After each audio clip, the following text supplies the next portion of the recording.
What's up, family? Gerald the Bossman here.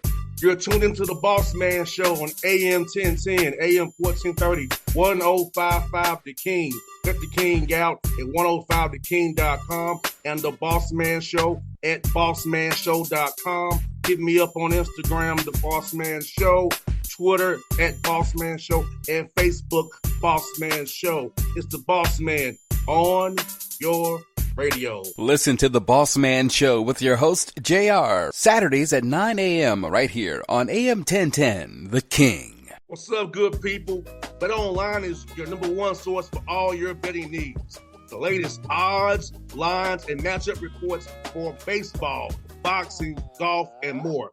BetOnline continues to be the fastest and easiest way to place your wagers, including live betting and your favorite casino and card games available to play right from your phone. Head to the website or use your mobile device to sign up today and get in on the action. Remember to use your promo code BELIEVE, B-L-E-A-V, for your 50% welcome bonus on your first deposit.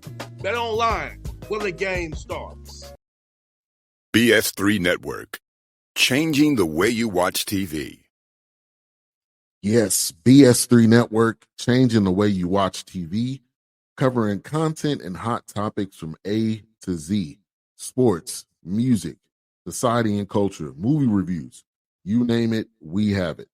Check it out on bs3network.com or check us out on Roku, BS3 TV on Roku, as well as check out your favorite podcast on all podcast platforms or Spreaker.com/BS3 Network. You are now tuned to BS3 Network.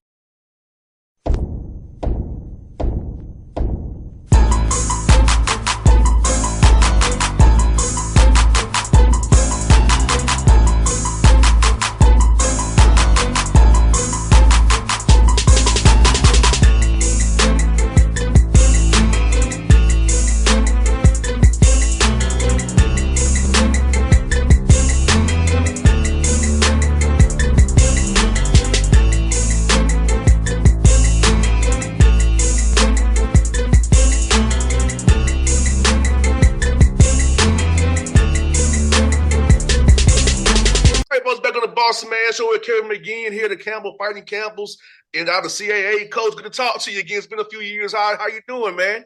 I'm doing great, man. Good to see you. Yes, sir. Coach, let me ask you, man, you're in year 12, been at one place in today's college basketball environment. What's the key to your success, man? The secret sauce, man, to be one place 12 years, man. Just try to be consistent, man. Just try to be consistent every day and treat our guys right. Try to make them better at basketball, better people, and engage in campus and the community, and it's a really special place to be. 100%, Coach. And for you, let me ask you this, Coach. You took the job in 13, and for you, how has the game changed over your 12 years, in your opinion, from recruiting-wise, on-court play, the players? How has it all changed for you? Have you seen this game kind of change in the time you've been there?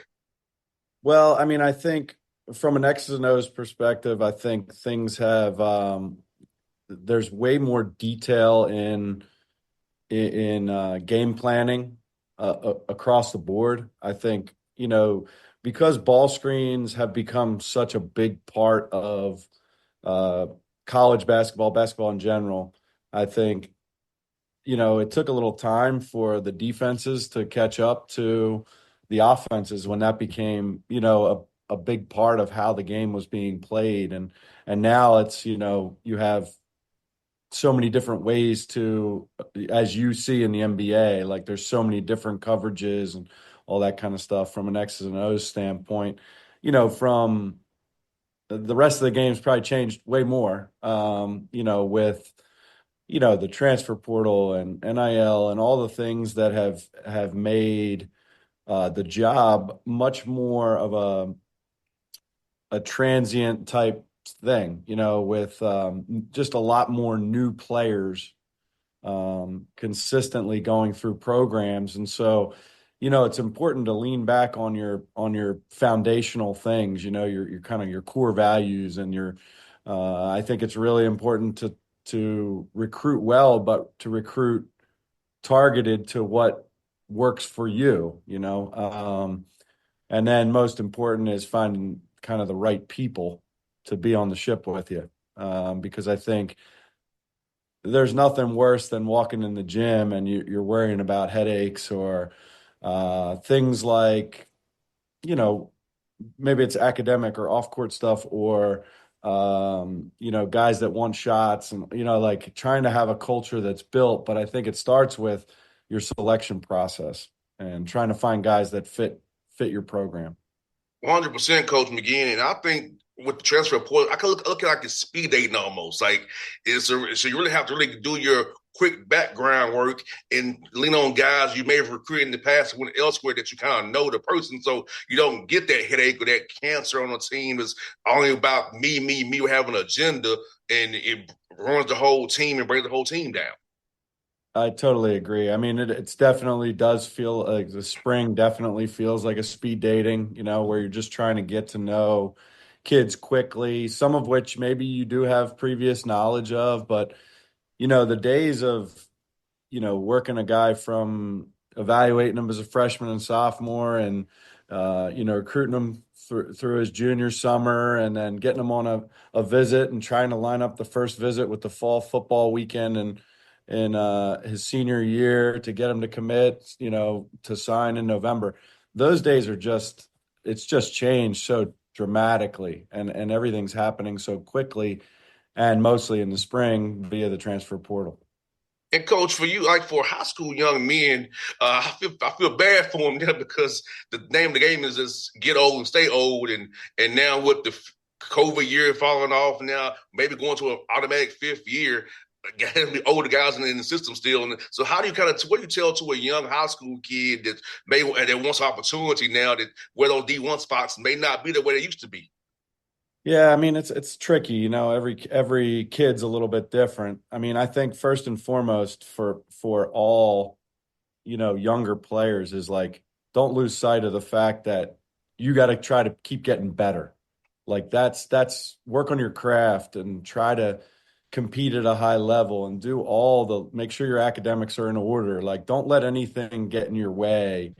And don't get caught up in why am I not getting recruited? Why did this kid get recruited? All that kind of stuff. Because in the end, I don't think that serves you well. I think trying to just continue to improve is probably the most important thing. Compete at a high level, be able to show a coach that your trajectory is still going that way, that you're not just stagnant and waiting for the opportunity. As far as like how to advise, I mean, it's tricky. I think there will be some more. Obviously, there's some good prep schools out there and stuff to give the guys a little more time to get older. If the junior college stuff stays the way it looks like it's trending, in which you will not lose Division I eligibility, based on the Vanderbilt football guy. If that ends up being the case, I think that will drive some kids toward junior colleges, which will then put them in the older pool later than they were initially thinking. But yeah, it's a different deal. I do think that if the what comes out of this whole settlement and the roster capping essentially, which for men's basketball could take us up to 15 scholarships, that could open some doors for some high school guys again, where you start to go back a little bit more toward, developing younger guys, because it's hard to have 15 guys and play them all. Yeah. So that might start to become more the model again, and rather than just collection of as much talent within your group as you can, maybe working a few guys back into that developmental pipeline. But, we're not going to know that until everything's sort of sorted out. And it's all based on what we're hearing and what we think might happen at this point. Once we get official word that may happen. I mean, in other sports, it's like it has different impacts in every sport. Like, baseball's going to go to 34. Well, they've been sitting at 40. So that's a roster reduction. However, they're allowed to give scholarships up to 34, which they were only able to give 11.7 before. So it's kind of like that works both ways. You got guys that are probably really good players that are not getting money in baseball and are going to be, might be looking for a home here, after the spring. And it's like they're really good players. So I think every sport's a little bit different, and as all this shakes out, I think we'll have a better understanding of how to approach it. And coach, like you said, man, you have 13 on the roster now. And like I know in the NBA, most teams are playing between 8 and 10 guys, depending on the Memphis plays 11 guys, which is crazy. But Memphis 11 gets 11. But I think you're gonna be 8 or 9 guys you're gonna play. So if you have 15, these guys gonna have to really be those stay ready guys, great practice players, develop guys. So you say it's gonna get a little trickier. You know how guys only coach immediate gratification, but that's those that coming in, hey, if it's 15, we only can play 8 or 9 or 10 of you at max, not 15. Right. Yeah. I mean, there definitely will be a mindset shift. However, I do think that, that kind of does go back to the development. It's like opportunity, and then, developing within a college program is a valuable thing. So, it may end up having a recentering effect to this whole thing, which right now it doesn't feel like we have a center ground because, I think everybody's looking to be older all the time. And coach, talk about this piece. You have a new roster pretty much every year now. So how important is it those summertime to really build up bond, build that chemistry, build that camaraderie? So come fall and when school starts in August, and then fall practice starts a little bit right there after in September, getting ready for November. How important those time and those hours, those workout sessions, those training sessions in the dining halls, to build a camaraderie, because we got collection of guys coming together, returners and new guys trying to mesh them all together for the one common goal, which is to win the CAA and then go to the big dance in March. Yeah, I mean it's really important. I mean, really, honestly, time together is the most valuable thing. It's important on the court. Obviously, you're trying to get your concepts established and your sort of your foundational core values, but basketball wise, get that stuff sort of implemented. But then I do think there's a great value in, like we've done paintball and, guys go bowling and, we've had cookouts at my house, like different things to bring them together so they can get to know each other in a different way. I think a lot of it goes back to trying to find the right people that are ready to embrace whatever it is that you're emphasizing and that is your culture. And then you try to put those pieces around to kind of complement and supplement all that stuff so that they can be as close knit as is possible when you're playing basketball games, which feels like a long way off. But, the days of, my freshmen are going to make that sophomore leap, and my juniors are going to be my guys, and my seniors are going to be my leaders, and it's just different because there's a lot of new mixed into all that, even though they might be experienced. And coach, as his coach, you're currently on a 5-game winning streak, and I want to ask you what triggered this streak for you guys. Kind of what are you doing well on the court that really help you win these games, and also, did that Christmas break, those 11 days you had off between that December 18th game, kind of let yourself self-scout a little bit, kind of see what you've been doing, kind of work on you guys when you get off Christmas break to kind of say, hey, give you a little reset and refocus here to kind of jumpstart just say, hey, you're next 7-3 in conference play in 5 games in a row here. Yeah, I mean, I think when you go back, we've never had a long break like that before, and it's hard to say how it's going to work out, right? It just was the way the schedule fell for us this year. Scheduling is a tricky thing, and it ended up being, I guess, a little bit of a blessing in disguise. I think it was a little bit of a mental reset for our guys. I think that when we came back and got to work and then went into that North Carolina game, I thought we played really, really well and competed at a high level. We lost the game by 15, but it was a tight game. We played them really, really competitively. to the point where, they still had their guys in there at the end, and it was not a sure thing. And so I think we gained some confidence from that. And then really, I think we were doing a lot of good things earlier in the year. We've had a few like big injuries that have forced us to take our depth and challenge that depth.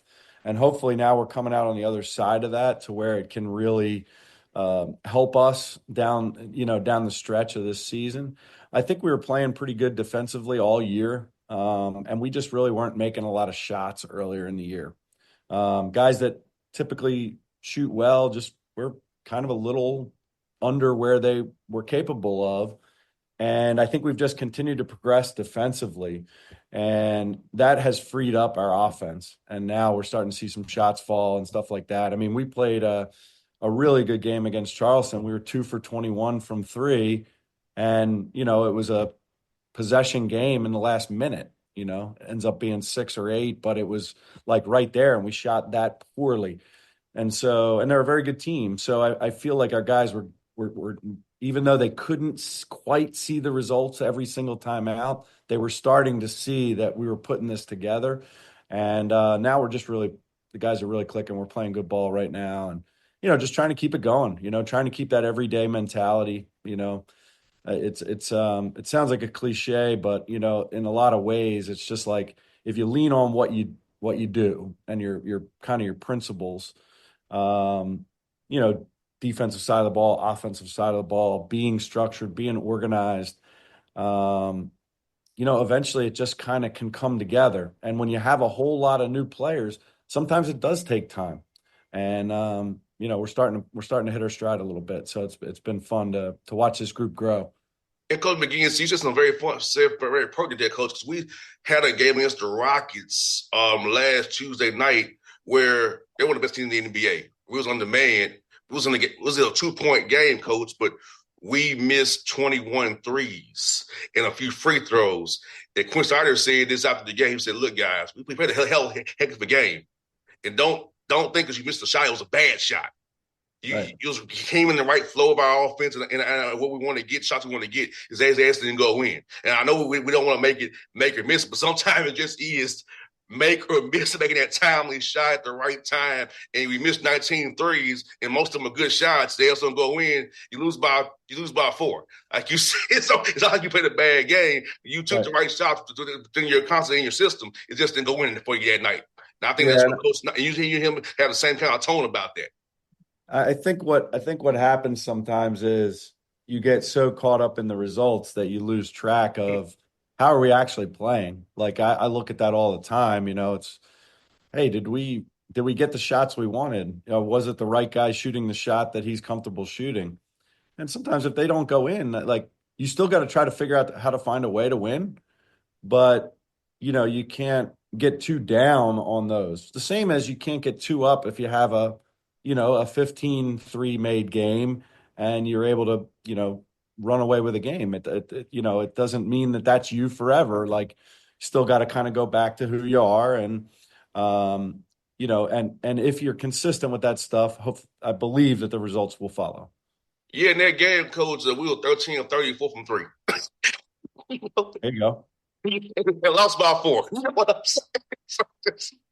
So, like you said, it's all about looking at are we doing it the right way, like you said, Coach. This thing you're doing well, Coach. You're valuing the ball.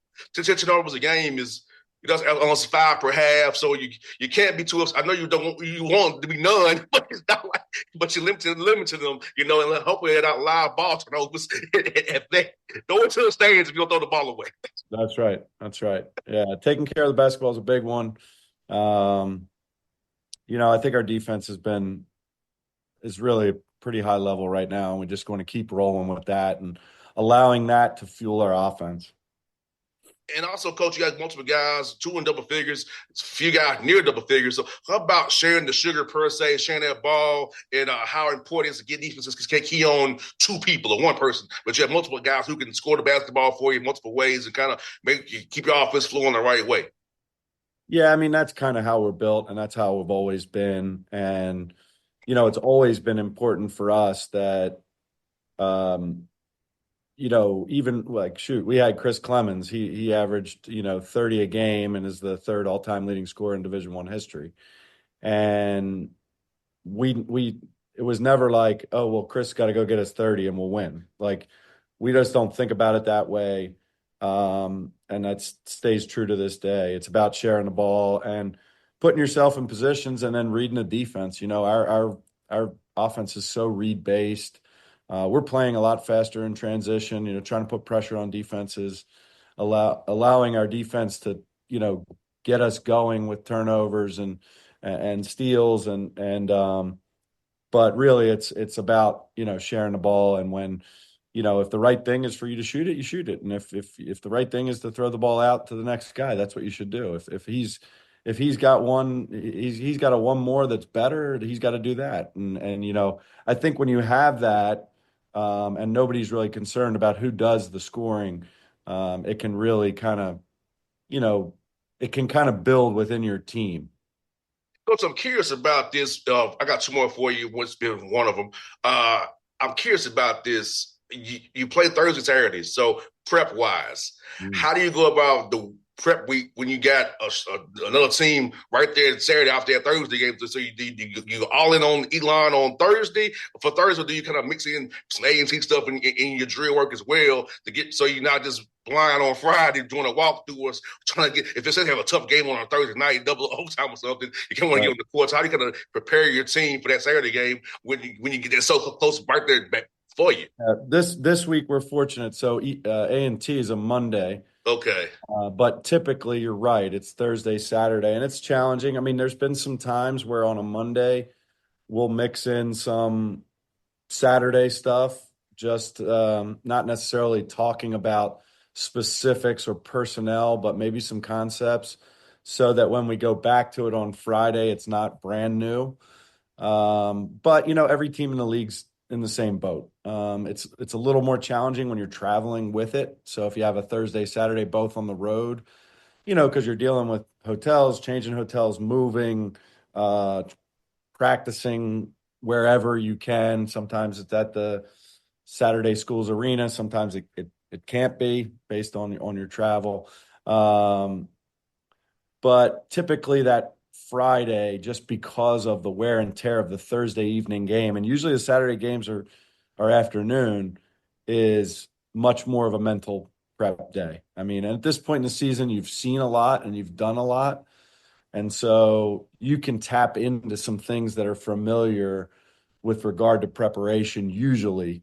Not always, but usually. And if it was one that was super unique, that would be probably a day where we'd use that Monday to help us out or in order to get a little bit ahead. But a lot of times, like we played 2 weeks ago, we played Stony Brook Thursday, we played Hofstra Saturday. I mean, we were at Hofstra for maybe 30 minutes and walked through their stuff and really just got the guys some shots up in the arena in order to get familiar with it. And a little bit of it's like, you got to be aware of the physical side, but also the mental side of, being your best on that second game. Well, that's one for your coach. And you all went from the Big South to the CAA. So talk about that transition for you in the program and kind of recruiting a different kind of player going from the Big South to the CAA, how that was for you and your staff.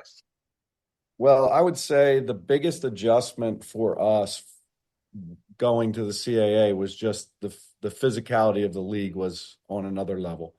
And I believe, and I've said this before, and I don't know that it's necessarily like intentional or thoughtful in any way, but I feel like the CAA is maybe officiated a little bit differently. Just like the physicality is sort of part of it. It's okay. I mean, and we're fine with it, but there was an adjustment last year. Things when, we would go to drive the baseline and, guy puts two hands on you.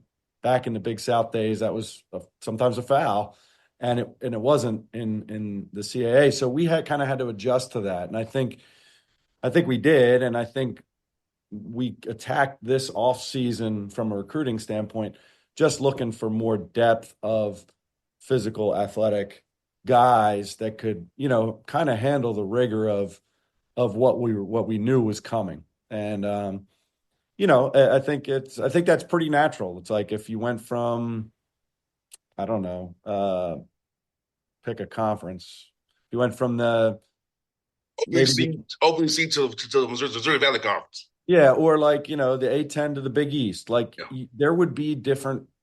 It's just the style of the conference. Mm-hmm. So it doesn't seem like it should be that way. It is like, the old, what's the NFC conference in football with the Bears and the NFC North, the Central North, whatever. Like there was always traditionally like a physical run game type. Mm-hmm. Probably started because they all play in, weather that's not great and passing's not going to. So they leaned into their strengths. So it's similar to that in that I think leagues do get styles over time, and and then everybody's trying to keep up with everybody else to make sure they're ready to be able to handle that. But the CAA is definitely a very physical, athletic league, and I think we've done a good job of finding guys that fit that and adapted our style to fit. Well, Coach McGeehan, it's good to catch up with you again. I hope we're talking again in March. Hopefully you go on a good run there. You go to the biggest celebrate, go to the big dance, man. So thank you for doing the show again. I hope to talk to you more often, Coach. That's because I have some gaps like we did inside. But it's fun catching with you again, Coach. So it's good to chat with you, man. Absolutely. You just let me know. I'm on anytime you need me. Thanks, Coach. Appreciate you as always, Coach. Thank you. Take care. Bye-bye. BS3 Network, changing the way you watch TV. Yes, BS3 Network, changing the way you watch TV, covering content and hot topics from A to Z, sports, music, society and culture, movie reviews, you name it, we have it. Check it out on bs3network.com or check us out on Roku, BS3 TV on Roku, as well as check out your favorite podcast on all podcast platforms or Spreaker.com/BS3 Network. You are now tuned to BS3 Network. What's up, good people? Bet Online is your number one source for all your betting needs. The latest odds, lines, and matchup reports for baseball, boxing, golf, and more. Bet Online continues to be the fastest and easiest way to place your wagers, including live betting and your favorite casino and card games available to play right from your phone. Head to the website or use your mobile device to sign up today and get in on the action. Remember to use your promo code BELIEVE, BLEAV, for your 50% welcome bonus on your first deposit. Bet Online, where the game starts. What's up, family? Jared the Bossman here. You're tuned into the Bossman Show on AM 1010, AM 1430, 1055 The King. Let the King out at 105theking.com and the Bossman Show at bossmanshow.com. Hit me up on Instagram, The Bossman Show, Twitter at Bossman Show, and Facebook, Bossman Show. It's the Bossman on your radio. Listen to the Bossman Show with your host, JR, Saturdays at 9 a.m. right here on AM 1010, The King.